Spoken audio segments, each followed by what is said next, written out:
Hello दोस्तों, नमस्कार। Santoshi IAS में आप सभी का स्वागत है। आज यहाँ पर बहुत ही इम्पोर्टेंट टॉपिक है प्राकृतिक आपदाएं। ये ज्योग्राफी चल रहा है, ज्योग्राफी और हिस्ट्री हम एक साथ लेकर चल रहे हैं।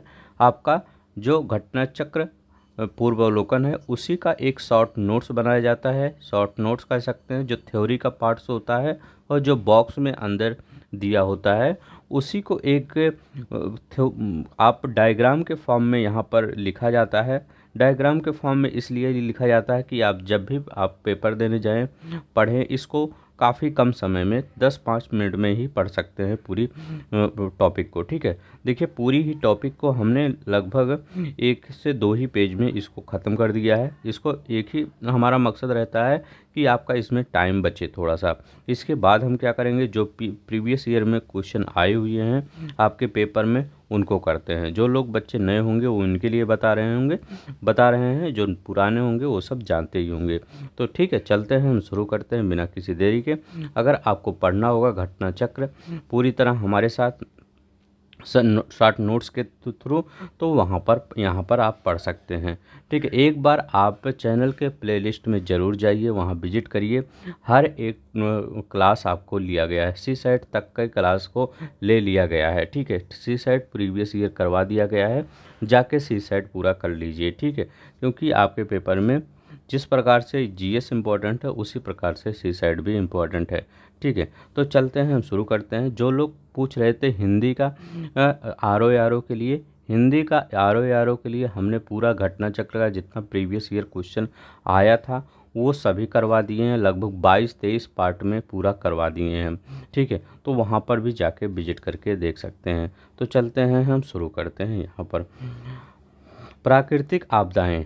प्राकृतिक आपदाएं होती क्या हैं? तो देखिए, प्राकृतिक आपदाएं वही होती हैं जो प्राकृतिक परिवर्तन, जो प्राकृतिक, जो नेचर के चेंज के द्वारा उत्पन्न होती हैं, वही प्राकृतिक आपदाएं होती हैं। ठीक है, तो मानव पर जो दुष्प्रभाव डालते हैं, कौन से दुष्प्रभाव डालते हैं?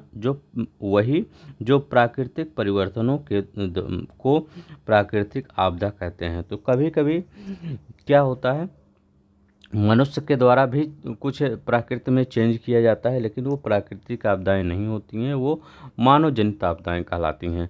लेकिन यह प्रकृति खुद चेंज करता है। इसमें कहीं ना कहीं देखा जाए तो आप मानव भी उत्तरदायी होता है। ठीक है, प्रकृति तो होता ही है, लेकिन कभी कहीं कहीं मानव भी उत्तरदायी होता है। ठीक है, तो यही याद रखिएगा, मानव पर दुष्प्रभाव डालने वाले प्राकृतिक परिवर्तनों को प्राकृतिक आपदा कहते हैं। अब देखिए कौन कौन से प्राकृतिक आपदा हो सकते हैं। तो ज्वालामुखी विस्फोट हो सकता है, भूकंप हो सकता है, सागर का कंप हो सकता है, सूखा हो सकता है, बाढ़ हो सकता है। अब पूछेंगे सूखा बाढ़ में, तो सूखा बाढ़ में भी मानव का ही थोड़ा सा योगदान, थोड़ा क्या बहुत योगदान होता है, लेकिन हम मानते हैं प्राकृतिक आपदा ही है। अब देखिए चक्रवात हो सकता है, मृदा अपरदन हो सकता है, अफवाह हो सकता है, और सुनो एवलांचे हो सकता है, जैसे जो बर्फ ये सब गिरता है। ठीक है, तो ये सब याद रखेंगे, ये प्राकृतिक आपदाएं कहलाती हैं। हम पढ़ेंगे यहाँ पर भूकंप के बारे में। ठीक है, अब देखिए आपसे पहला क्वेश्चन यही पूछेगा कि भूकंप को कितने जोन में बांटा गया है भारत में। तो क्वेश्चन पूछेगा नहीं, पूछा गया है। तो भारत में भूकंप जोन को कितने भागों में? 4 भागों में बांटा गया है। एक भूकंप जोन 5 होता है, यहाँ पर एक भूकंप जोन 4 होता है, एक भूकंप जोन 3 होता है, एक भूकंप जोन 2 होता है। यही आपको याद करना है। सिर्फ दिमाग में, जैसे अभी आपके दिमाग में यही पूछा जाता है बार बार कि कहाँ पर भूकंप ज़्यादा आते हैं, कहाँ पर भूकंप कम आते हैं। देखिए हमेशा सिर्फ दिमाग में इतना याद रखिए कि जो हिमालय का क्षेत्र है वहाँ पर भूकंप की संभावना ज़्यादा होती है। देखिए जितना, जैसे भूकंप 5 तीव्रता 5 जहाँ होगी वहाँ सबसे ज़्यादा अति प्रचंड क्षेत्र होगा। तो ये कहाँ पर है? ये हिमालय का एरिया है। ठीक है, ये देखिए हिमालय का एरिया है, लिया जाता था। लेकिन क्या हुआ है, जब से यहाँ ये गुजरात में भूकंप आया है, तब से वैज्ञानिकों को बहुत, मतलब वो भी बहुत उसमें पड़ गए, मतलब कह सकते हैं बहुत उनको भी शौक लगा, क्योंकि उनको उम्मीद नहीं थी कि यहाँ कच्छ के पास भी भूकंप आ जाएगा। इसीलिए क्या किए, यहाँ जो ये आप गुजरात वाला एरिया है, यहाँ भी भूकंप 5 घोषित कर दिए। ठीक है, याद रखिए भूकंप 5 यहाँ भी घोषित कर दिए। आप पूछेंगे ये भूकंप 5 ही, देखिए ये जो एरिया है आपका, ये आपका हिमालय वाला, ये अभी नया नया बन रहा है। ठीक है, मतलब ये नादान बालक है, मतलब ऐसे ही याद रखिए, जानिए कि जो मतलब जो अभी नए नए युवा होते हैं उनके अंदर थोड़ा सा जोश ज़्यादा होता है। ठीक है, मतलब वो अब ये कहेंगे कि यहाँ जो ये वाला एरिया होता है, क्या कहते हैं, दक्कन का पठार वाला एरिया या प्रायद्वीपीय भाग, भारत का भाग होता है, यहाँ पे ये बहुत पुराना है। ठीक है, ये अपने आप में मेच्योर हो चुका है, ये शांत रहना सीख चुका है आपकी तरह। ठीक है, और जो नए नए बच्चे आ रहे हैं उनके अंदर थोड़ी सी वो मतलब क्यूरियोसिटी आती है। इसी प्रकार से हिमालय की याद रखिए, जो हिमालय में है यहाँ भी थोड़ी सी क्यूरियोसिटी है। क्यूरियोसिटी मतलब ये थोड़ा सा कूद फान करने वाली। ठीक है, तो कूद फान करने वाली मतलब भूकंप आ रहा है। ठीक है, यहाँ पे ज़्यादा है। ठीक है, अब देखिए चलते हैं, हम शुरू करते हैं। यहाँ पर भूकंप जोन 5 अति गहन तीव्रता, इसके तहत जिसे एसआई कोड होता है, इसका क्षेत्र कारक कितना होता है, 0.36 होता है।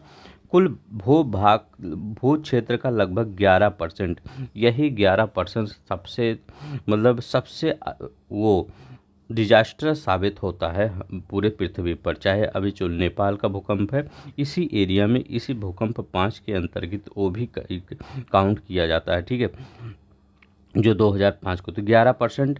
ठीक है, सब क्षेत्र है। इसमें प्रमुख क्षेत्र कौन सा है, समस्त उत्तर पूर्वी क्षेत्र, ये देख रहे हैं, समस्त उत्तर पूर्वी क्षेत्र, ये वाला पूरा एरिया है। सिर्फ आपके दिमाग में इतना याद रखना होगा, जितना हिमालय का एरिया है वो भूकंप 5 में आएगा ही। जम्मू कश्मीर और कुछ कच्छ का क्षेत्र, तो जम्मू कश्मीर यहाँ पर देखिए। ठीक है, और कुछ जो जम्मू कश्मीर का क्षेत्र, सिर्फ हिमाचल प्रदेश का कुछ क्षेत्र, तो वही वहीं होगा। गुजरात का कुछ क्षेत्र, देखिए गुजरात का कुछ क्षेत्र। ठीक है, जो गुजरात में भूकंप आया था, सब वैज्ञानिकों ने यहाँ भी कर दिया। उत्तराखंड का कुछ क्षेत्र। ठीक है, धुर उत्तरी बिहार का कुछ क्षेत्र, तो जो बिहार वाला है कुछ एरिया है, यहाँ पर देखिए ये बिहार है, तो बिहार का भी कुछ क्षेत्र यहाँ पर आता है। ठीक है, उत्तरी बिहार, जैसे या कह सकते हैं जो चंपारण एरिया है उस साइड के। ठीक है, अंडमान और निकोबार का क्षेत्र भी आता है किसमें, गहन तीव्रता 5 में। अंडमान निकोबार में भी देखिए, अंडमान निकोबार में अगर आपसे पूछे किस में आता है, अंडमान निकोबार अति प्रचंड तीव्रता क्षेत्र 5 में आता है। ठीक है, ये अब ये सोचेंगे ऐसे पूछा जाता, हाँ ऐसे आपके पेपर में क्वेश्चन पूछा गया है कि मतलब नाम दे देते हैं कि अंडमान निकोबार कहाँ कितना तीव्रता क्षेत्र है, उसको आपको मिलाना रहता है। ठीक है, तो ये देखिए याद रखेंगे। अब देखिए भूकंप जोन जो 4 है वो गहन तीव्रता है। अब देखिए यहाँ होता है अति गहन, मतलब एक होता है बहुत ज़्यादा भूकंप की संभावना होती है वहाँ पर, और एक होता है अति गहन, मतलब थोड़ा सा बहुत कुछ है, थोड़ा बहुत नहीं, संभावना है। ठीक है,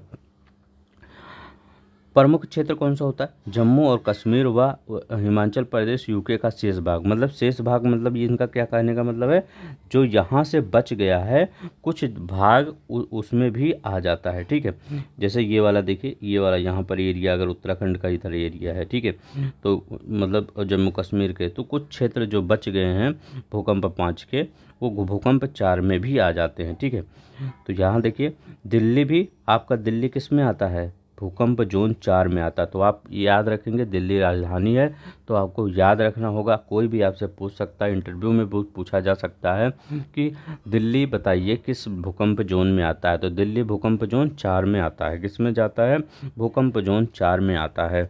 सिक्किम है आपका, सिक्किम भी है भूकंप जोन 4। उत्तर प्रदेश, बिहार व पश्चिम बंगाल का उत्तरी भाग, जो हमारे उत्तर प्रदेश का उत्तरी भाग है, ये देखिए उत्तर प्रदेश का ये उत्तरी भाग है, बिहार का उत्तरी भाग, ये सब कहाँ पे आते हैं, भूकंप जोन 4 आते हैं, 4 में आते हैं।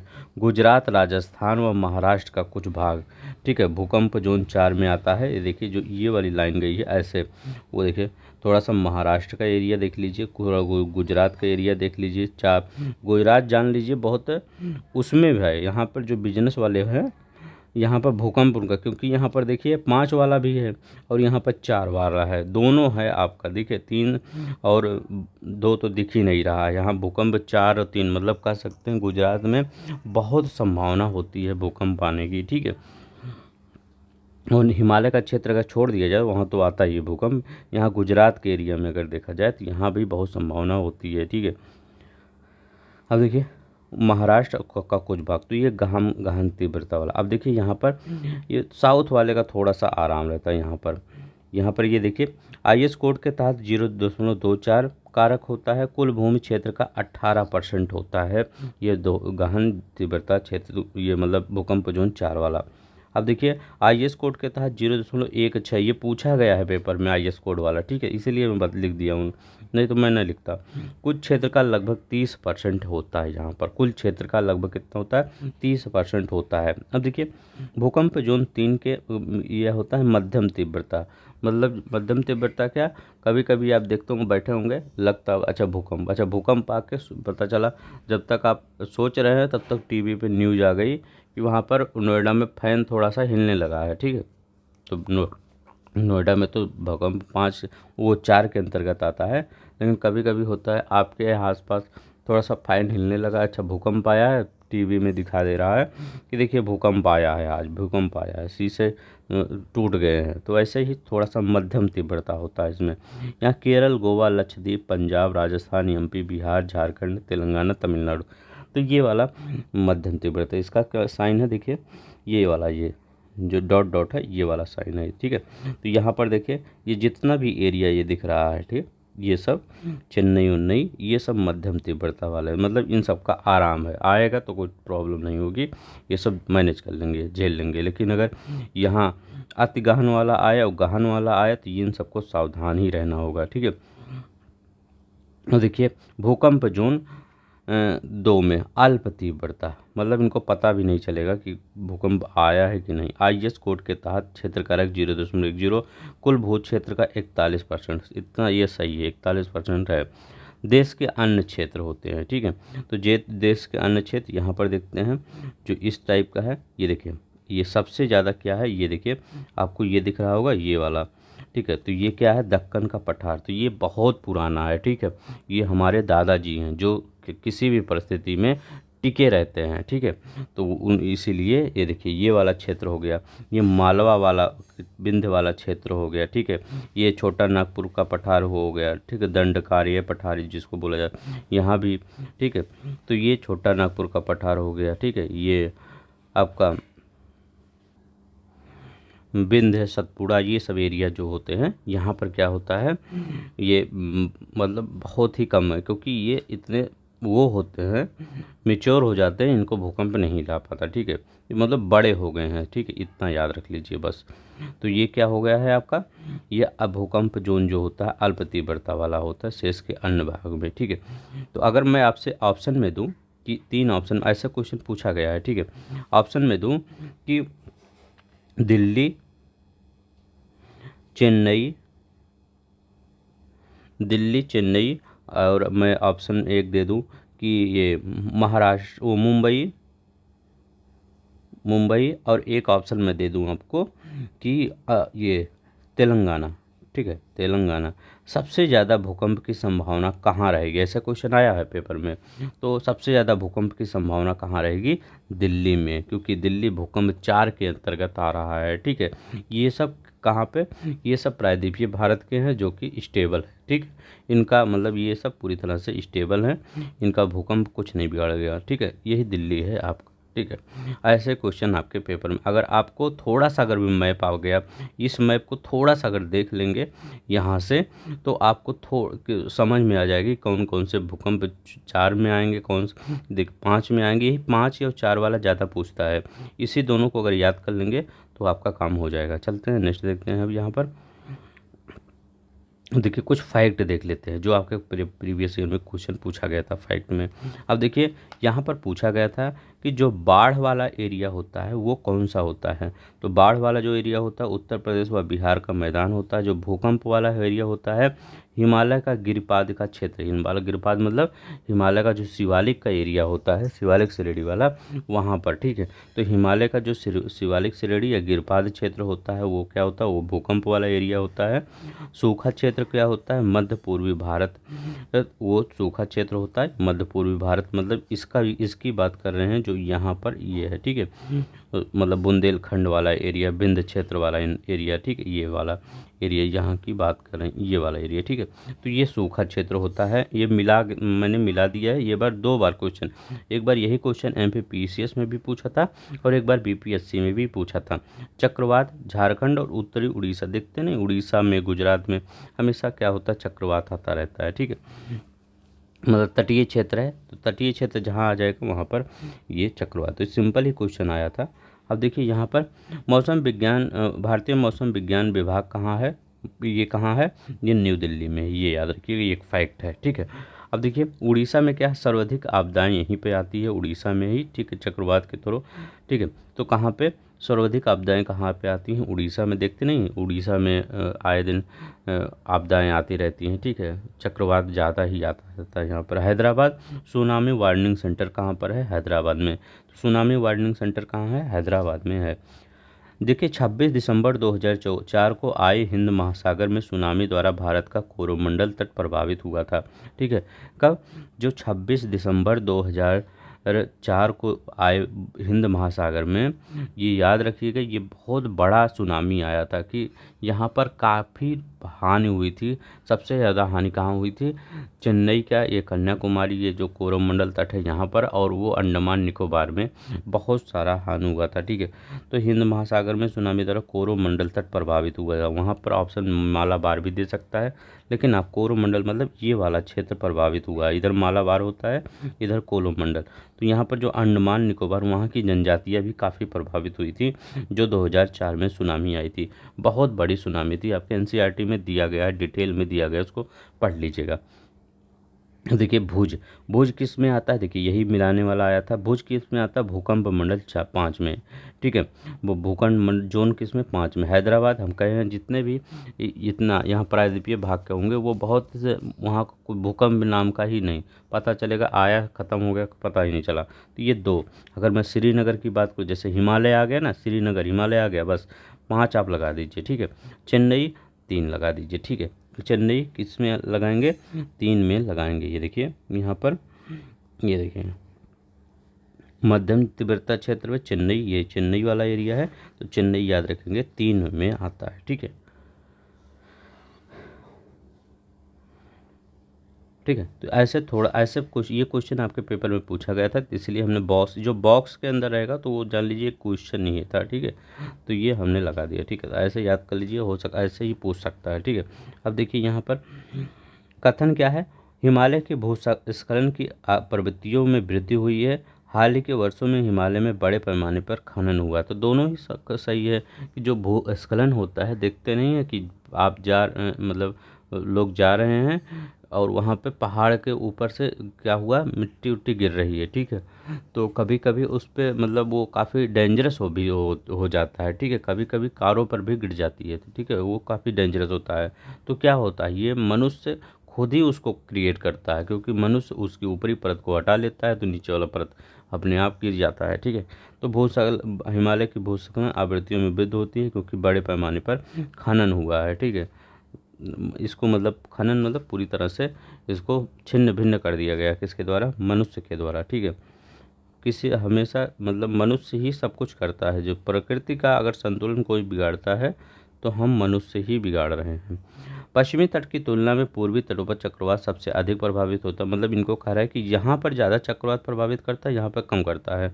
तो क्या है, बंगाल की खाड़ी में उठने वाले चक्रवात घड़ी की सुइयों के विपरीत दिशा में, हमारी घड़ी कैसे चलती है, ऐसे चलती है, ऐसे चलती है, फिर ऐसे चलती है ना, लेकिन यहाँ पर जो चक्रवात होते हैं वो ऐसे ऐसे घूमते हैं, ठीक, ऐसे ऐसे, मतलब ऐसे घूम के ऐसे घूमते हैं, ठीक है।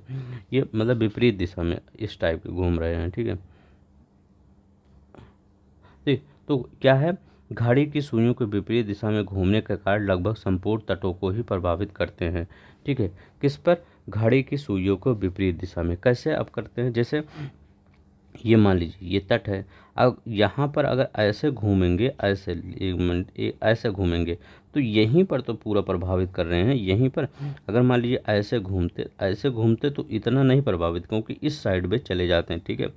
लेकिन ये इस साइड में घूम रहे तो इसी साइड में ज़्यादा प्रभावित, पूरी संपूर्ण तट को ही प्रभावित करते हैं, इसीलिए देखा जाता है। यही आपके पेपर में एक्सप्लेनेशन है, ठीक है, यही याद कर लीजिए। अगर कोई पूछे कि बंगाल की खाड़ी में उठने वाले मतलब जो पूर्वी तट पर चक्रवात ज़्यादा आते हैं या अधिक प्रभावित करते हैं क्यों कंपेयर टू पश्चिमी तट, तो एक ही चीज़ याद रखिए क्या कि जो पूर्वी तट पर जो चक्रवात होता है वो घड़ी की सुइयों के विपरीत घूमते हैं। जब विपरीत घूमेंगे तो वो आपकी ही तरफ आएंगे, ठीक है, पूर्वी तट की तरफ आएंगे। और यहाँ पर ठीक है, तो याद रखेंगे घड़ी की सुइयों के विपरीत दिशा में घूमने के कारण लगभग संपूर्ण तटों को ही प्रभावित करते हैं, ठीक है, यही आप बताइए बस। भारत में 4 भूकंपीय जोखिम अंचलों में विभाजित किया गया है, ये तो अभी हम पढ़ लिए हैं। अब देखिए बिहार को भारत का सबसे अधिक बाढ़ प्रभावित राज्य होता है, बिहार है, ठीक है। आए दिन यहाँ पर बाढ़ आई रहती है, कभी आई नहीं है लेकिन आने वाला होगा। कि उत्तर प्रदेश का सर्वाधिक बाढ़ प्रभावित क्षेत्र पूर्वी क्षेत्र होता है, जैसे हमारे यहाँ बलिया हुआ, कुशीनगर हुआ, ये सब क्षेत्र क्या होता है हमारे यहाँ बाढ़ प्रभावित सबसे अधिक क्षेत्र माने जाते हैं। मई माह में उष्णकटिबंधीय चक्रवात का कारण क्या है? स्थानीय तापांतर है, ठीक है। जो मई माह में चक्रवात आते हैं वो स्थानीय तापांतर है, मतलब ऐसे यहाँ पर ताप ज़्यादा होगा, यहाँ पर कम होगा तापांतर, तो इसीलिए जब तापांतर होगा, तापांतर मतलब क्या, ताप में अंतर होगा, तो चाप में अंतर होगा तो दाब में भी अंतर होगा, तो जब दाब में अंतर होगा तो उच्च दाब से निम्न दाब तक हवाएं चलती हैं, ठीक है, तो वो चक्रवात बना देती हैं। पिछले 2 वर्षों में उत्तर भारतीय मैदानों में बाढ़ की बारंबारता फ्रीक्वेंसी ऑफ फ्लड बढ़ गई है, ठीक है।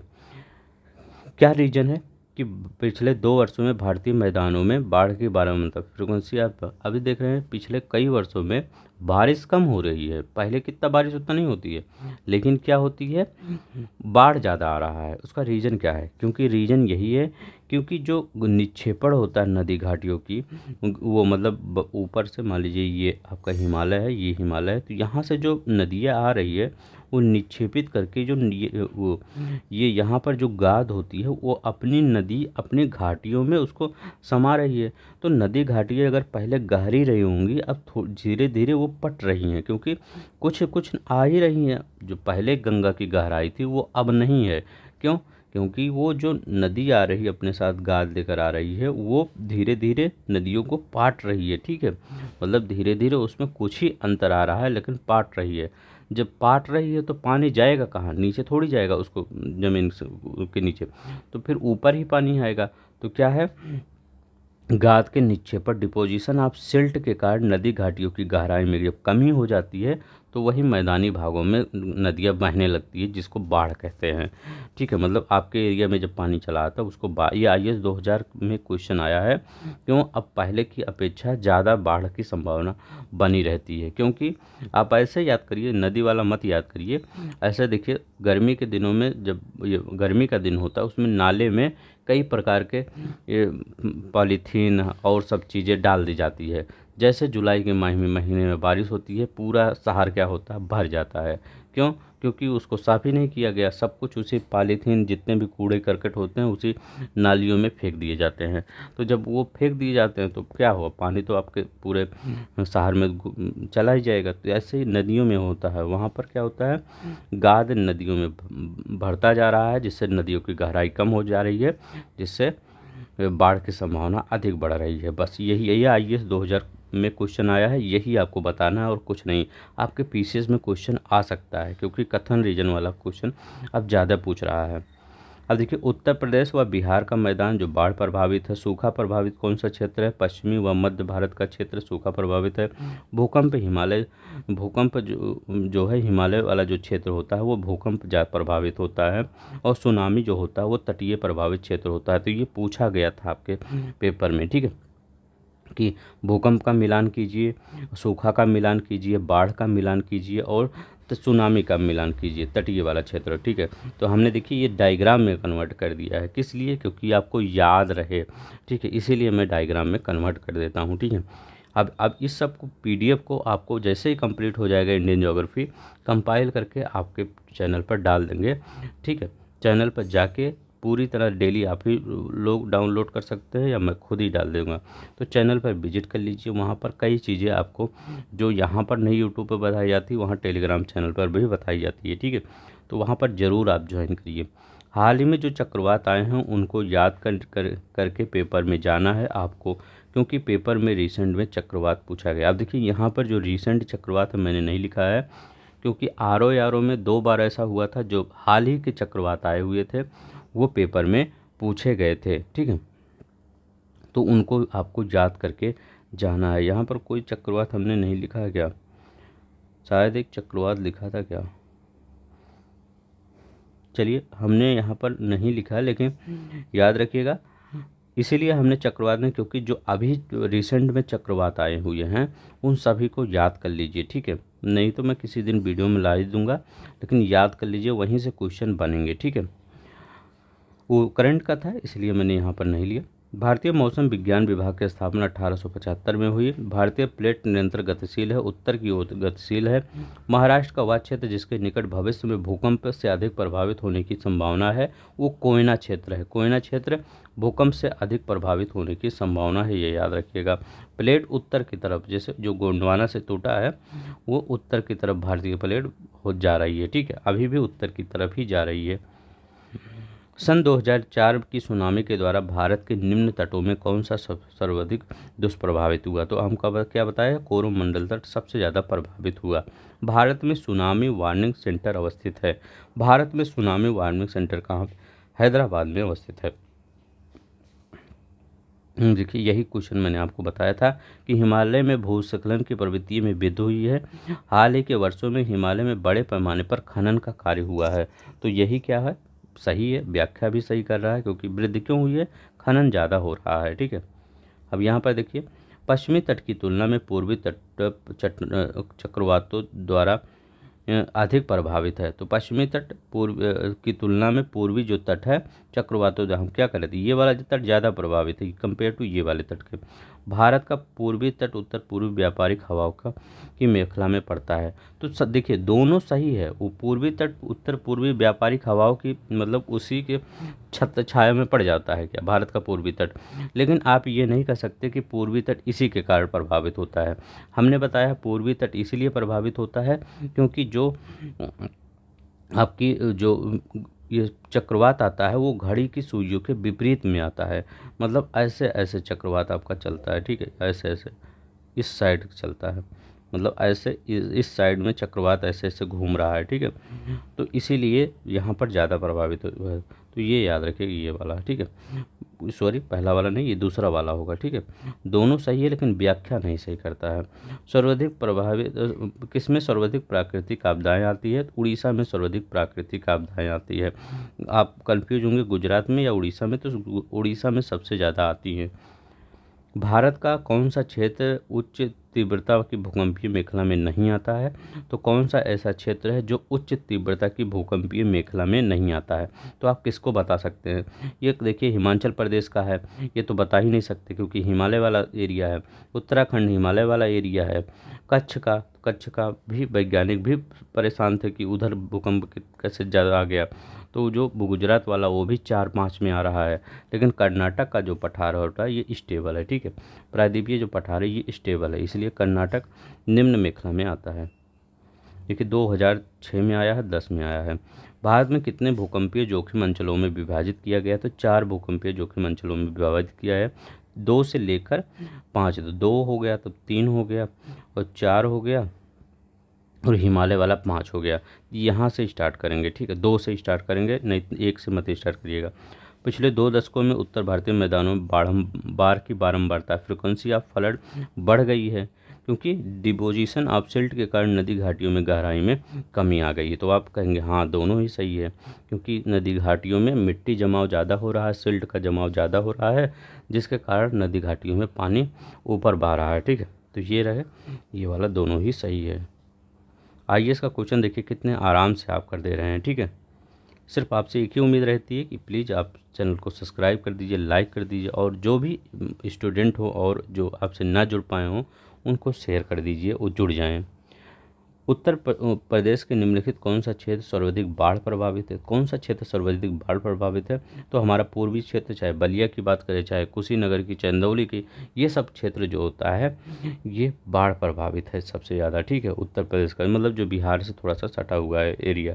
ठीक है, थोड़ा सा नहीं, पूरी बिहार से जो सटा हुआ है। समुद्री चक्रवात तूफान तौकाते किस सागर में उत्पन्न हो? आप देखिए इस क्वेश्चन को हमने क्यों लिया है, क्योंकि आपको यही बताना था कि जो अभी रिसेंट में चक्रवात एक साल के आए हैं उन सबको याद कर लीजिए, क्योंकि आपके पेपर में ये 2021 में ये वाला आपको अब नहीं आएगा। ठीक है, क्योंकि ये 2021 में आ चुका है, अभी पुराना हो चुका है, अरब सागर में आया था तौकाते। ठीक है, अब जो रिसेंट में चक्रवात आए हैं उनको याद कर लीजिए, वहीं से क्वेश्चन आपके आएंगे। ठीक है, तो याद रखेंगे समुद्री चक्रवात तौकाते, तो ये मतलब याद मत करिए क्योंकि ये अब नहीं पूछने वाला आपसे। ठीक है, तो सिर्फ इसको दिखाने का मुझे एक मतलब यही था कि देखिए आर ओ यारो में आपके रिसेंट के चक्रवात पूछे जा रहे हैं। ठीक है, तो आज के लिए बस इतना ही। अगर आपको पसंद आया होगा तो प्लीज़ चैनल को लाइक कर दीजिए, चैनल को सब्सक्राइब कर दीजिए, वीडियो को लाइक कर दीजिए। आज के धन्यवाद, अपना ख्याल रखिएगा। जय हिंद, जय भारत।